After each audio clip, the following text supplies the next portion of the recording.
The air inside the Zenith Spire always tasted vaguely like copper and ozone. It was a manufactured atmosphere, perfectly calibrated for the 7 elder species of the Galactic Concordat, which naturally meant it gave Elias Vance a low-grade migraine every time he breathed it. Elias didn't stand up right away. He just sat there, listening. The chamber was a cavernous dome of polished bioglass and living bioluminescent vines currently buzzing with the kind of smug, self-important chatter that only centuries of unchallenged supremacy can breed. Across the sprawling obsidian table, the Athol, a collective of sentient localized gas clouds, were rippling in shades of bored violet. To his left, the Kalan representatives were clicking their chitinous mandibles in a side conversation that their translation callers weren't picking up.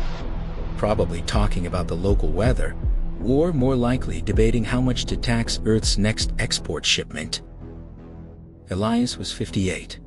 His knees popped when it rained.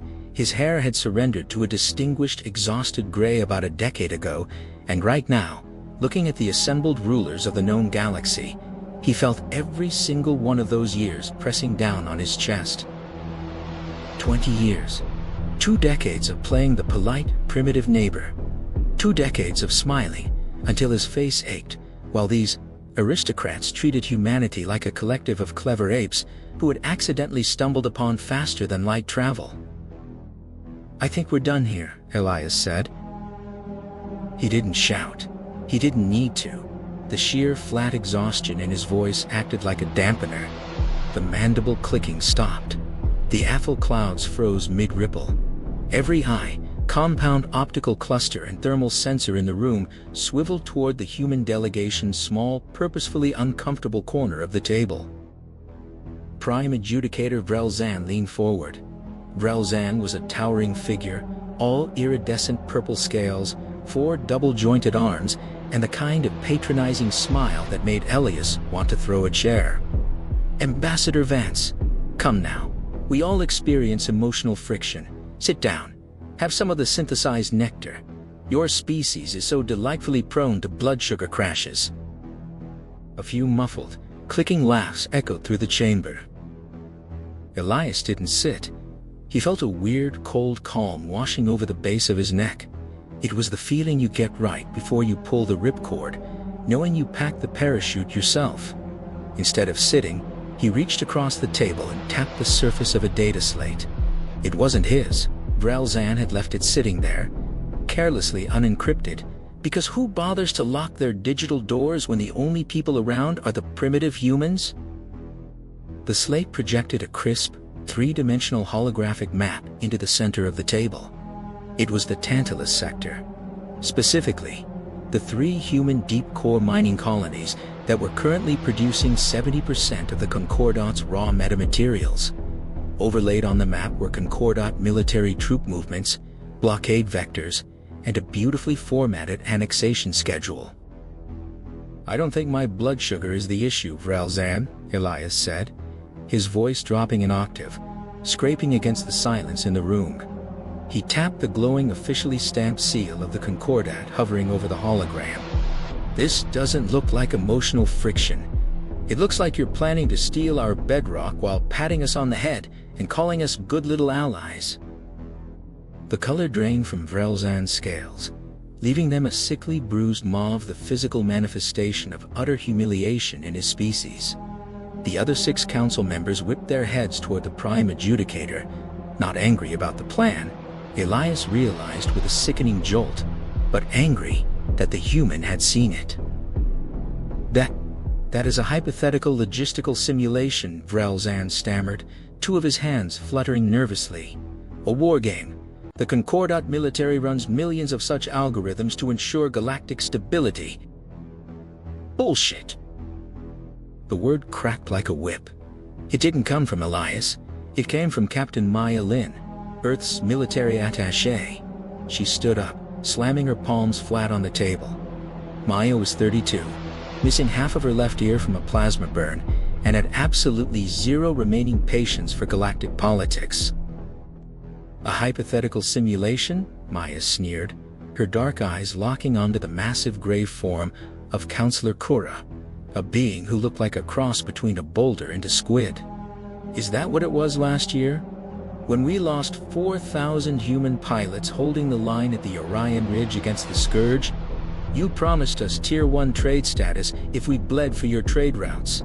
We bled, and your simulation here shows you cutting off our supply lines the second we rebuild our fleet.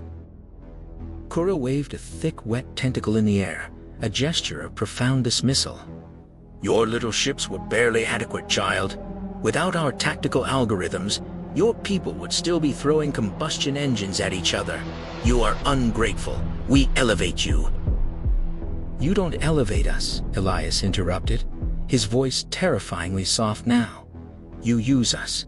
You use our sweat, our blood, and our willingness to do the dirty work your citizens are too soft to do. He looked around the room, making eye contact with every single one of them. For 20 years, he had swallowed his pride for the greater good of Earth. No more. The charade was over. Humanity is done waiting, Elias declared. The words tasted like cold water in a desert. Effective as of this exact second, the United Terran Directorates are formally withdrawing from the Galactic Concordat. All treaties are void. All borders are closed. Pandemonium. The Ethel flashed a violent, blinding red, shrieking in high-frequency radio waves that the translators struggled to render into angry squawks. Kuro was pounding the table. Brelzan was standing up on all four legs, his translation collars spitting out fragmented threats about illegal secession and economic annihilation. Elias just raised a hand. Behind him, the 5 other members of the human delegation stood up in perfect, terrifyingly calm unison. They started packing their briefcases. No rushing, no panic. They looked like accountants leaving a slightly boring seminar. You're making a catastrophic error, clicked the Kalan representative, its mandibles vibrating with rage. The galaxy is a dark forest, humans. You are a young, soft species.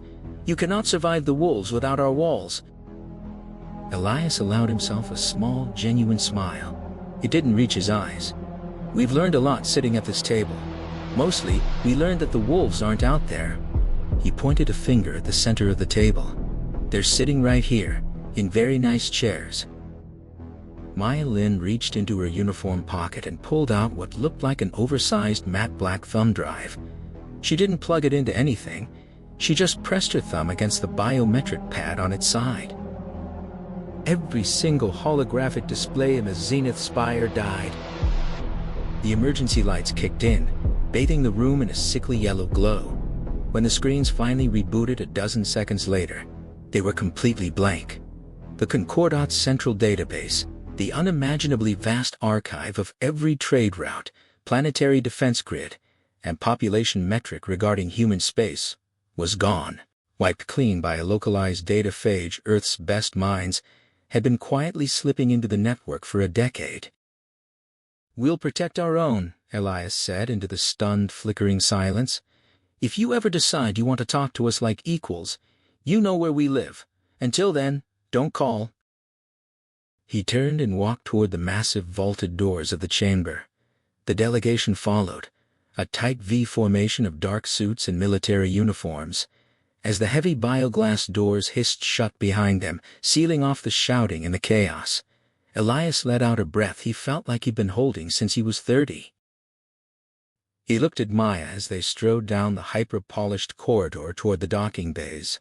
"Send the pulse," he said, his voice tight. Maya nodded, tapping a sequence into her wristcom. "Protocol Eclipse is a go, Elias. We just burned the bridge." "Good," Elias muttered, staring straight ahead. "I always hated the architecture here anyway." Chapter 2. The Ghosts in the Ice. 300 light-years away, beneath 2 miles of solid permafrost and granite, in what used to be Svalbard, Norway, the bunker known as Site Zero was buzzing like a kicked hornet's nest. Fleet Marshal Corinne Sterling stood at the center of the subterranean command deck, her eyes fixed on a massive holographic projection of the Sol system. Corinne was a woman built entirely of sharp angles and caffeine. Her uniform was immaculate, but the dark circles under her eyes spoke of a woman who hadn't seen a natural sunrise in 3 weeks. "The pulse just hit the relay, boys," a young comms officer shouted over the din of 100 technicians scrambling across the floor. "Ambassador Vance is out. Protocol Eclipse is live." Corinne didn't smile. She just braced her hands on the edge of the holotable. "All right, people. 10 years of planning for this exact minute. Drop the civilian masks. Bring the real grid online." The map of the solar system shifted. For decades, the Concordat's long-range sensors had seen Earth as a mildly fortified, mostly harmless little rock. They saw basic orbital platforms. They saw standard chemical propulsion freighters. They didn't see what was hiding in the shadows. On the holographic map, massive red icons suddenly bloomed to life. Beneath the rust-red dust of Mars, the agricultural domes retracted, revealing overlapping rings of hypervelocity kinetic defense batteries. Deep inside the gaseous storms of Jupiter, localized cloaking fields dropped, exposing shipyards the size of small moons. The heavy blast doors of the command deck hissed open, and Dr. Julian Thorne practically fell into the room. Thorne was the Chief of Antiquities and Reverse Engineering, a title that severely undersold his actual job. He was a lanky, frantic man whose lab coat was currently covered in engine grease and what looked suspiciously like donut powder. His wild hair looked like it had been styled by an electric shock. "I'm late. I know. Thorne gasped, nearly tripping over a cable as he half-jawed to the holotable. "We had to run a triple-blind diagnostic on the Aegis fields. You try aligning a subspace frequency while 3 different generals are yelling in your ear." "Did it hold, Julian?" Corinne asked, her voice cutting through his rambling. Thorne stopped, catching his breath. He looked up, and for a second, the manic energy left his eyes, replaced by something resembling profound awe. "Hold? Corey, the new shields didn't just stop the baseline Concordat plasma simulation, they drank it. The Aegis grids feed on directed energy. The harder they hit us, the stronger the shield gets." Corinne let out a slow, ragged breath. "So it wasn't just a fluke. The translations were right." "Right?" Thorne let out a sharp, breathless laugh, pulling up a secondary screen on the holotable. "Corey, they weren't just right. They were an understatement." He tapped a few keys, and the map of the solar system vanished, replaced by an image of a genetic double helix. Beside it, a 3D scan of a metallic artifact covered in geometric glowing script. The artifact Thorne's team had dug out of the ice in Antarctica 15 years ago. "The Concordat thinks we're the new kids on the block," Thorne said, his voice dropping to a conspiratorial whisper, even though the room was deafeningly loud. "They think we evolved from apes a few million years ago, scraped together some radio tech, and got lucky. But look at this." He pointed to a specific sequence in the human DNA strand, highlighting a vast, seemingly chaotic section of base pairs. "Biologists have spent 2 centuries calling this junk DNA," Thorne said, his voice trembling slightly as he enlarged the projection. "They thought it was evolutionary garbage, leftover viral debris from when our ancestors were dodging predators in the mud, the biological equivalent of a messy garage." He dragged the 3D scan of the Antarctic artifact, a piece of hull plating from the buried dreadnought, over the DNA sequence. The moment the 2 holograms intersected, the chaotic jumble of the junk DNA instantly aligned. It didn't just match the glowing script on the ancient metal, it translated it. "It's not junk," Thorne breathed, his eyes wide. "It's syntax, a literal line of code written into our marrow. Corinne, we didn't evolve into what we are now, we de-evolved." Corinne stared at the perfectly aligned sequences, a cold knot forming in her stomach. "Julian, are you telling me someone engineered us to be weaker?" "Not someone us," Thorne said, dragging a hand through his wild hair.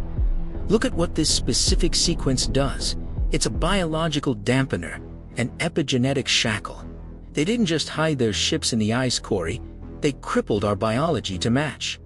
Telomere regeneration? Severed entirely. That's why we age, decay, and die at 80 instead of living for millennia.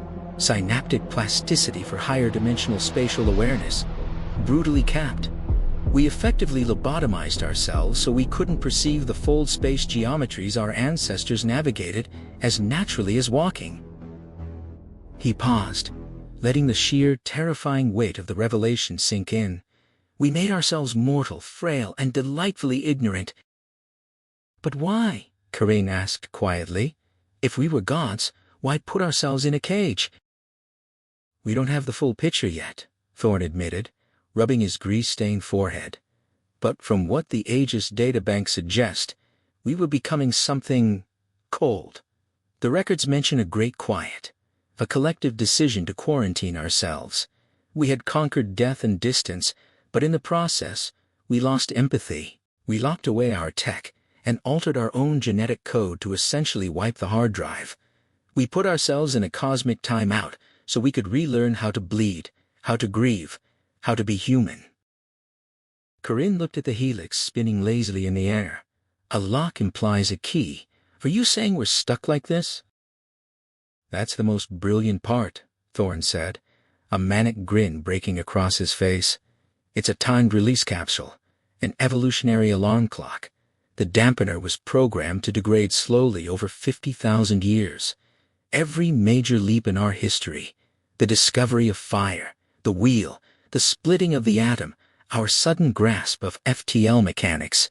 It wasn't just human ingenuity randomly firing off, it was the epigenetic lock degrading right on schedule. We've been slowly waking up for millennia. He pointed to the Antarctic dreadnought schematics. And now, the alarm is fully ringing. The Concordat just happened to push us into a corner right as the lock gave way.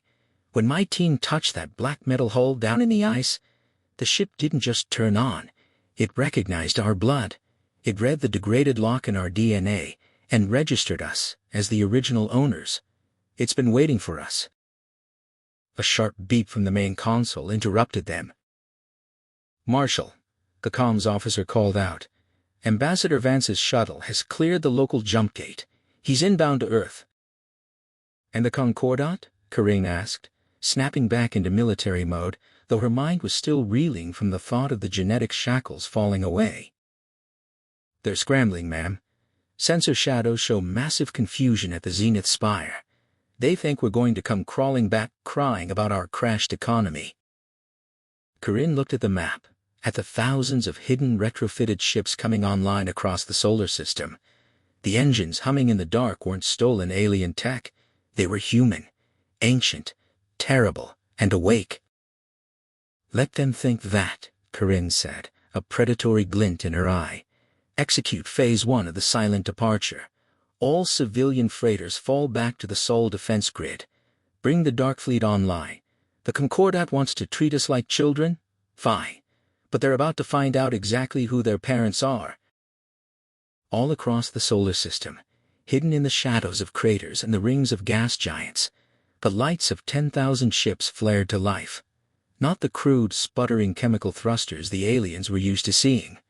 These were the deep, gravitational purples of fold drives. The sleeping giant hadn't just woken up. It was quietly walking to the door, ready to lock it from the inside. Chapter 3. The Echoes of the Apex. 7 months. That was exactly how long it took for the Galactic Concordat to transition from a state of aristocratic annoyance to blind, pants-wetting terror. Inside the Zenith Spire, the copper and ozone atmosphere tasted stale. The environmental scrubbers, which had functioned flawlessly for 4 centuries, were operating at a staggering 42% efficiency. Why? Because the maintenance algorithms were written in a legacy code heavily reliant on human tech support contractors. Without them, the spire was slowly choking on its own recycled breath. Prime Adjudicator Vrelzan sat at the head of the obsidian table, looking significantly older than he had half a year ago. His purple scales, usually polished to a mirror sheen, were dull and molting at the edges.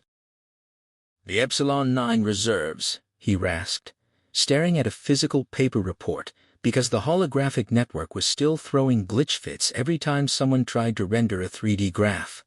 "Read it to me again. Tell me I misunderstood the translation." Counselor Kura shifted her massive boulder-like bulk. Her tentacles slapped against the floor in an agitated rhythm. You didn't misunderstand, Vrelzan. The deep core mining colonies in the Tantalus sector have gone dark. We sent automated harvesters. They were turned into slag by localized gravity shears before they even broke atmosphere. The humans aren't just holding the metamaterials. They've locked the vault. So we go to our secondary reserves, clicked the Kalan representative, though the bravado in its mandibles was weak. There are no secondary reserves, Vrelzan snapped, slamming a fist on the table. 90% of our FTL drives, our planetary shields, our agricultural weather grids, they all run on the specific isotope refined by Earth. We have perhaps 3 months of fuel left before the Concordat fleet becomes the most expensive collection of stationary metal in galactic history. And that wasn't even the worst part. The Ravagers, the nomadic, biomechanical swarms that prowled the galactic rim, had realized the buffer zone was empty. Without human dreadnoughts and crazy adrenaline-addicted human pilots holding the lines, the Scourge had already glassed 3 outer Concordat colonies. The wolves were at the door, and the Concordat had just realized they'd fired their own guard dogs. The heavy bioglass doors of the chamber slid open, stuttering slightly on unlubricated tracks, and a Kalan archivist scuttled in. His name was Weir, and he looked like he hadn't slept since the humans walked out. He wasn't carrying a data slate. He was lugging a heavy physical cart loaded with crumbling stone tablets, crystal memory matrices, and decaying vellum scrolls. I have it, Exire gasped, his translator collar whirring loudly. You asked me to find out how a primitive species managed to wipe our central database with a single thumb drive. I dug into the deep archives, the ones beneath the spire, the foundation texts. Vrelzan rubbed his temples. Just give us the summary, Archivist. How did the apes hack the network? They didn't hack it, Exire said, his voice dropping to a terrified whisper. They built it. The room felt dead silent. Even the ambient humming of the failing scrubber seemed to pause. Exire pulled a massive diamond-etched slab from the cart and hefted it onto the obsidian table. It was ancient, older than the Zenith Spire, older than the Concordat itself. This is from the first era of the Kalan Hive, over 50,000 standard cycles ago, before we discovered fire. We were dying. A localized supernova had irradiated our homeworld. And then, the caretakers came. Exire traced a claw over the etched surface. It depicted a tall, bipedal figure. A human. But the figure wasn't wearing a suit. It was surrounded by a halo of what looked like folded geometry, manipulating the very fabric of space-time with its bare hands. Every single one of our species, Exire said, frantically pulling out more scrolls and crystals. The Ethel? Your atmospheric containment fields weren't naturally evolved. They were engineered. By them, the Vorin, your genetic code has splice marks consistent with caretaker bioengineering. They uplifted us. They saved us from extinction events, engineered our ecosystems, and handed us the building blocks of civilization. Vrelzan stared at the etching. He felt like he'd just swallowed a golf ball. You're telling me the humans are the caretakers? The mythical apex? That's impossible. They're soft. They're emotional. They're chaotic. Exactly, Exire cried out, practically vibrating. I found a translated manifesto from one of their final High Lords before the Great Quiet. They had conquered the physical universe, Vrelzan. They had Dyson spheres harvesting black holes. They were immortal. They were practically gods. But the text says they were bored, and worse, they were going cold. Exire read from a translated sheet of parchment. We have mapped every star, solved every equation, and conquered death. But in doing so, we have forgotten how to weep. We have forgotten the terror and beauty of fragility. We look at a dying star and see only math. To save our souls, we must lose our crowns. We will lock away the fire. We will rewrite our own blood. We will become mortal again, so that we may relearn what it means to be alive. The Kalan archivist looked up at the council. his compound eyes reflecting the dim yellow emergency lights. They didn't regress. They quarantined themselves. They put themselves in a cosmic timeout and left us the species they nurtured to watch over the galaxy while they remembered how to be human. Cora's tentacles went completely limp, and we treated them like stray animals. We tried to steal their mining colonies, Vralzan whispered, a cold sweat breaking out under his scales. We patted the gods on the head and told them to fetch our fuel. Back on Earth, Dr. Julian Thorne was currently standing inside the belly of a god, and he was absolutely terrified. He and Corinne Sterling were walking through the central command deck of the Athelgard, the massive black dreadnought they had excavated from the Antarctic ice. The inside of the ship didn't make sense. There were no buttons, no touchscreens, no wires. The walls were made of a substance that looked like polished obsidian, but it pulsed with a faint, warm, golden light that seemed to sync with Corinne's heartbeat. "It's psychoreactive," Thorne explained, his voice echoing in the cavernous space. He ran a hand along the central console, a smooth, featureless teardrop of black glass. "I spent 6 months trying to figure out how to turn the engines on.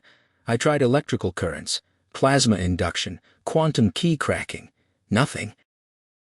"So how did you start it?" Corinne asked, crossing her arms to ward off the chill of the ancient metal. Thorne gave a dry, humorless chuckle. "A junior researcher named Miller was down here. He just found out his husband was diagnosed with terminal cancer. He came into the command deck to cry. Just laid his hands on the console and wept." Thorne looked at Corinne, his eyes wide. "The ship turned on, Corey. It reacted to the sheer, unadulterated weight of human grief." Corinne stared at the console, a shiver running down her spine. "A warship that runs on emotion?" "It's a failsafe," Thorne said quietly. "Think about it. The Apex, our ancestors, locked this tech away because they were becoming emotionless sociopaths. When they buried these ships, they hard-coded the interface. You can't fly the ship with cold, calculating logic. You can't fire its weapons if you're apathetic. The ship requires a pilot who understands fear, love, grief, and empathy. You have to feel the weight of what you're doing, or the tech refuses to work." He stepped back, looking around the glowing cathedral-like bridge. "They made sure that the only way we could ever wield our godhood again was if we proved we were still human." Corinne walked up to the console. She didn't touch it, just hovered her hand over the black glass. She thought about the 4,000 pilots they lost at Orion Ridge. She thought about the sheer, suffocating arrogance of the Concordat. She thought about Earth, sitting in the dark, finally standing up on its own 2 feet. The console flared a brilliant, blinding gold. The deck beneath their feet hummed, a deep, resonant bass that vibrated in her teeth. "Well," Corinne said, a predatory smirk touching the corners of her mouth. "A good thing I've got a lot of pent-up anger." "We're going to need it," Thorne muttered, checking a tablet he'd brought with him. Because long-range sensors just picked up a massive subspace anomaly near Neptune. The Concordat Grand Fleet just dropped out of slipspace. 60 ships. They're knocking on the front door. Corinne turned on her heel, her coat snapping behind her. "Let's go answer it." Chapter 4. The Return of the Caretakers.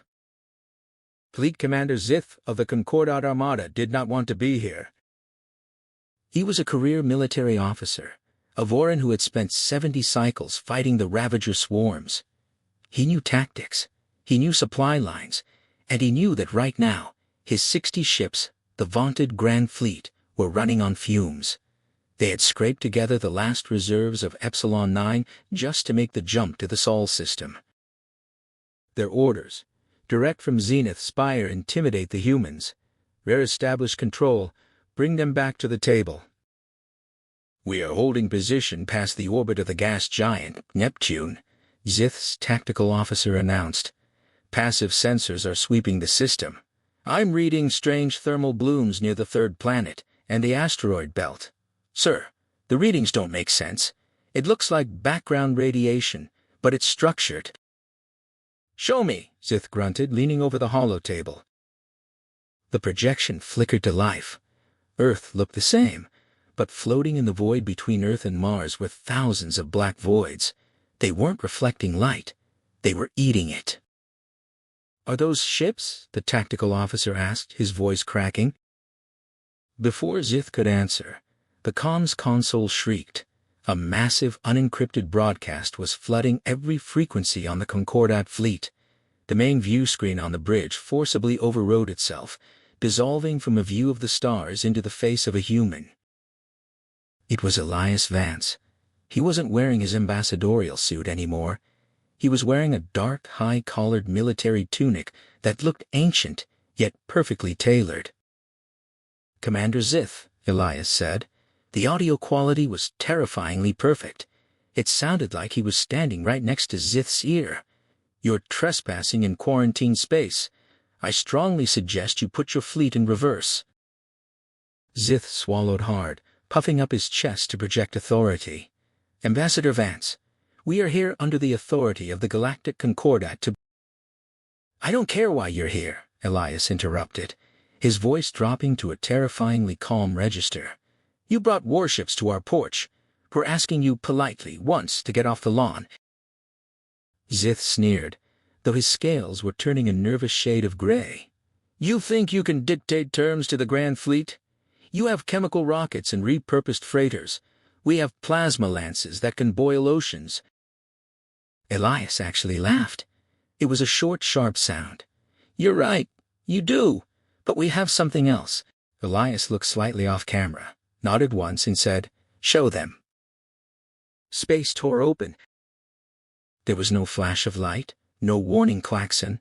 Simply, 1 second there was empty vacuum off the starboard bow of Zith's flagship, and the next second, a ship was there. It was the Ethelgard. It was 3 times the size of the Concordat flagship, built of that same light-swallowing black material.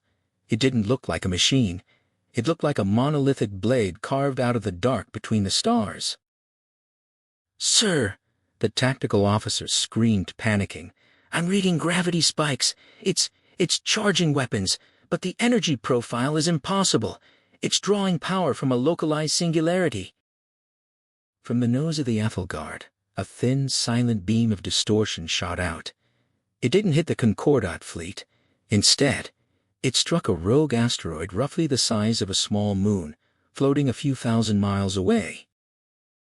There was no explosion. The asteroid simply folded in on itself. The rock twisted, compressed, and vanished into a pinprick of absolute blackness, followed by a shockwave of gravity that rattled the teeth in Zith's skull and threw half his bridge crew to the deck. The entire moon had been compressed into a marble-sized black hole, which then evaporated into Hawking radiation.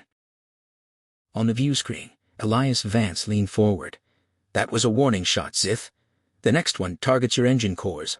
You have 30 seconds to jump back to Zenith before we decide to clean house." Zith didn't even hesitate. Bureaucratic pride be damned, he wasn't going to fight gods. "Spool up the drives," Zith roared. "All ships, emergency jump. Get us out of here." 3 days later, it wasn't a fleet that arrived at Earth. It was a single, unarmed diplomatic shuttle. The meeting didn't take place in a sprawling bioglass dome. It took place in Geneva, in a wood-paneled room that smelled of rain and old paper. The windows were open, letting in the cool breeze of the Swiss Alps. Elias Vance sat at the head of a long oak table. Next to him sat Corinne Sterling and Julian Thorne. Across from them sat Prime Adjudicator Vrelzan and Archivist Wire. The aliens looked broken. The sheer, suffocating weight of what they had learned had stripped away centuries of aristocratic pride. "We read the archives," Vrelzan said softly, refusing to make eye contact with Elias. "We know who you are, what you were. We know you engineered us, saved us, and we treated you like we were the new kids," Elias finished, leaning back in his chair. "Yeah, it's fine. We kind of asked for it. We wanted a fresh start. We needed to know what it felt like to be on the bottom again, so we wouldn't take the top for granted." X-Wire pushed a heavy glowing memory crystal across the oak table. The Concordat Council held an emergency vote. It was unanimous. We formally surrender the Zenith Spire. We offer Earth the prime adjudicancy. The caretakers have returned. The galaxy is yours to lead." Corinne looked at the crystal, then looked at Elias. Elias let out a long, heavy sigh. He picked up the crystal, turned it over in his hands, and then slid it right back to Xir. "No," Elias said. Vrelzan looked up, his 4 eyes wide in shock. I don't understand. You are the apex. It is your right." "Did you read the part of your archive that explained why we quit the first time, Vrelzan?" Elias asked, leaning forward, his voice suddenly hard. "We don't want to be gods. Gods don't have friends. Gods don't have equals. They just have subjects, and eventually, they stop caring about them." Elias stood up, walking over to the open window and looking out at the mountains. "We aren't taking your throne," Elias said, looking back over his shoulder. "We're going to rejoin the Concordat, as an equal member. 1 vote, same as the rest of you. We'll share some tech slowly, so you don't blow yourselves up. We'll help you handle the Ravager swarms, but you're going to run your own empires. We aren't going to babysit you anymore." Vrelzan slowly stood up, a profound sense of relief washing over his purple scales. "You truly just want to be partners?" "Partners," Corinne chimed in, a sharp, terrifying smile on her face. "But let's get one thing straight. You try to pull a logistical war game on our mining colonies ever again, and we won't just turn off your databases, we'll turn off your sons." Vrelzan swallowed hard. "Understood, Marshal." Later that evening, after the treaties were signed and the Concordat shuttle had departed, Elias found Julian Thorne sitting alone in the Geneva courtyard. The scientist was staring up at the night sky, nursing a glass of scotch. "We really doing this, Julian?" Elias asked, taking a seat next to him. "Seems like it," Thorne said, taking a sip. He pointed a finger up at a faint, blinking satellite in the sky, one of the new Aegis defense platforms. "We spent 50,000 years trying to forget who we were. Now we have to figure out how to be them again, without losing our souls in the process." Elias took a deep breath of the cold mountain air. He thought about the 20 years he'd spent begging for scraps at the Zenith Spire. He thought about the black ships waiting in the dark. "We'll be all right," Elias said quietly, raising an invisible glass to the stars.